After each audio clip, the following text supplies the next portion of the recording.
Hi guys, today I will talk about knowledge and innovation, in particular their relationship to global strategy and international business.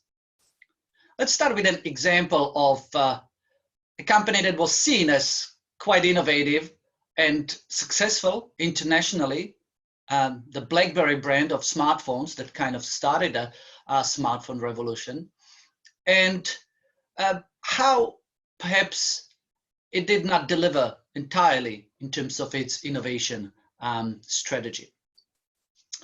So we'll talk about Blackberry, we'll talk about global research and development, we'll talk about worldwide innovation and learning in this mini lecture, and I'll finish off with a summary of international knowledge management strategies. So let's return back to Blackberry. So Blackberry was a brand of research and motion and Canadian company that in early 2000s was the dominant force in the smartphone industry, kind of invented the smartphone.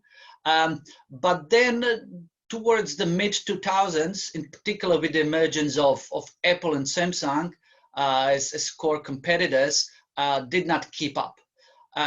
One explanation might be that Blackberry's and our research in motions R&D was quite concentrated in Canada, in its home country.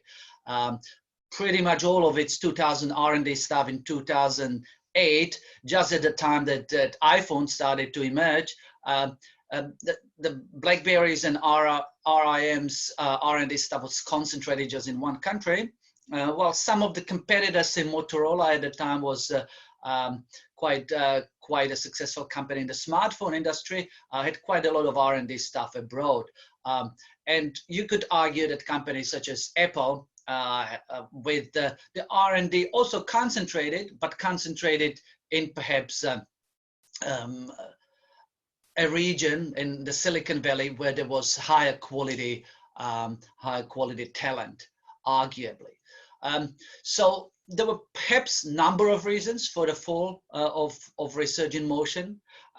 You could conjecture that its over-reliance on just Canada as a pool of R&D talent was one of the reasons for the downfall, but perhaps there were other reasons too. Now this links to the concepts of explicit and tacit knowledge. I think when you think about companies that are quite technology intensive, but in most industries, there's some kind of hard knowledge that they need to have, something that could be written down, such as a software code, could be certain processes that are in manuals for the companies. So that is codifiable explicit knowledge that can be also transferred quite easily without losing much of its richness. It's not as context specific. On the other hand, what Michael Polanyi, a management thinker from way back from the 1960s, what he termed as tacit knowledge, something that we can't describe and codify easily in words, something that would lose its richness if it's just written down. This tacit knowledge is often even more valuable to organizations. So you could say that, say, Apple, it was not just about the knowledge of its IT engineers that created the iPhone, but it was the magic and the leadership and organizational skills of Steve Jobs and the key designers in the organization that through the tacit knowledge of their team skills and leadership skills were able to lift iPhone from just an average smartphone to an extraordinary product. So it's important to see the difference between tacit and explicit knowledge in innovation strategy. So now try to think about some examples from your life. What type of knowledge can be easily transmitted and written down, and what type of knowledge is later more obtuse perhaps and later requires a little magic and requires a bit of learning by doing and can't be just easily described.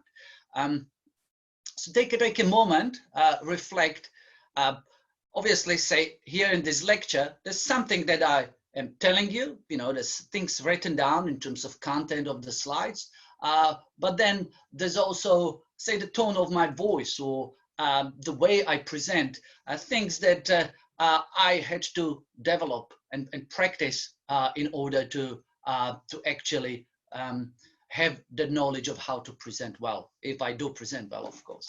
I'll give you an example from one of my former students who worked as a manager of the of a call center, and he said, for his employees, they did have manuals for how to tackle customer problems. So if your internet is not working, I would have in a manual first, tell the customer, try to turn off your router, turn it back on.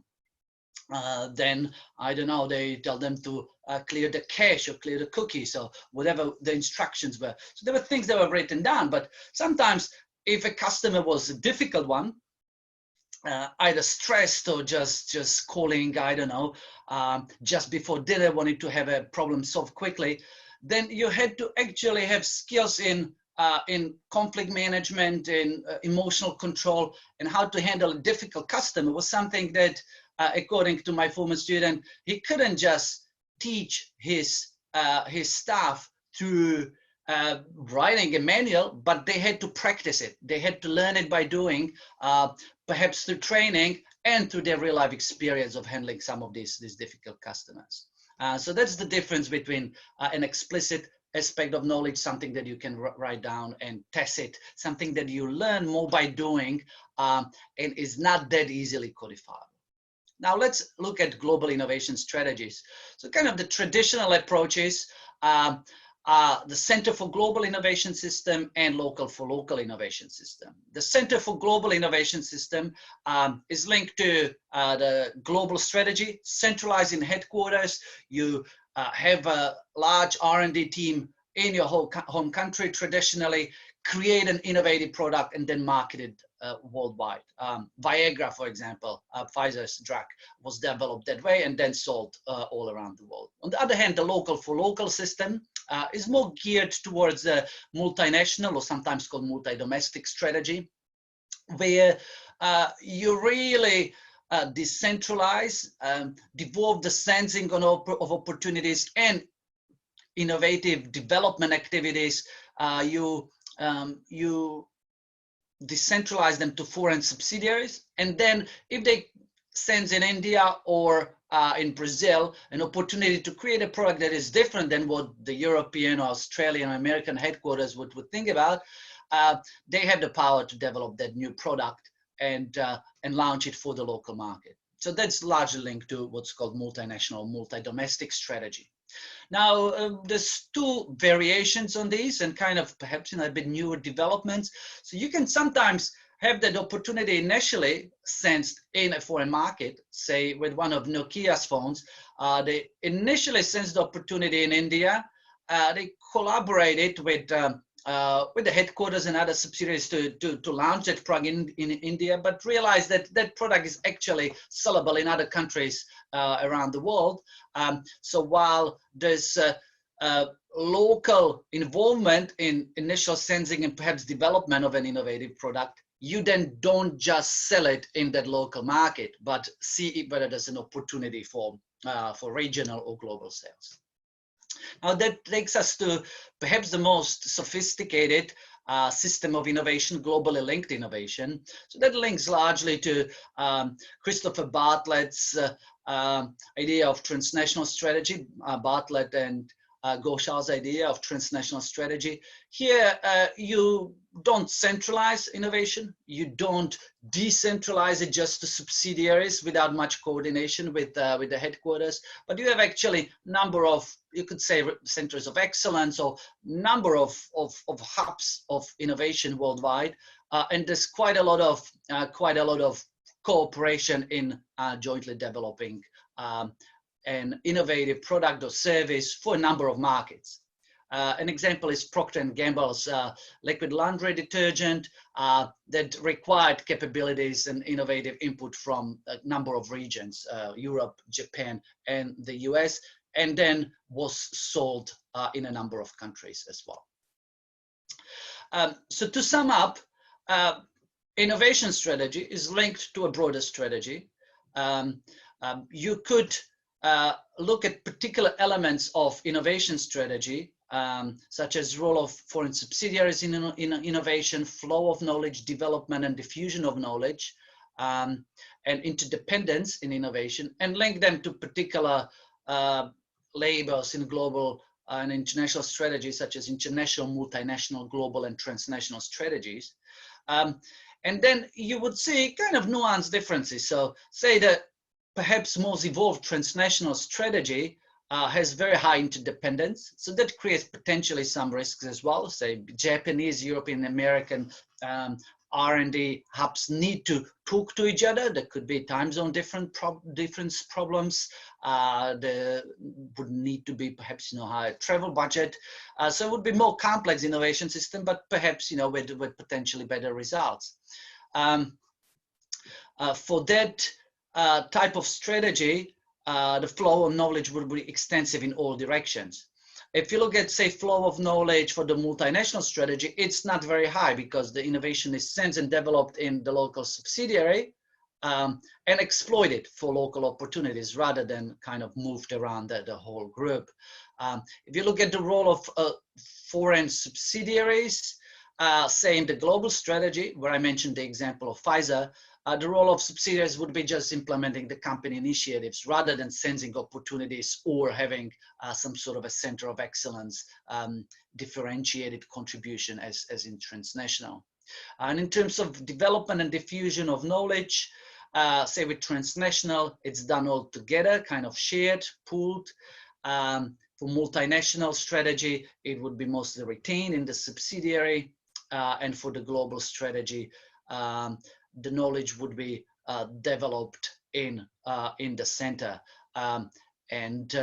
While there might be some flow of people to foreign locations, it wouldn't be really R&D stuff. It would be more related to implementing the sales and market seeking strategies of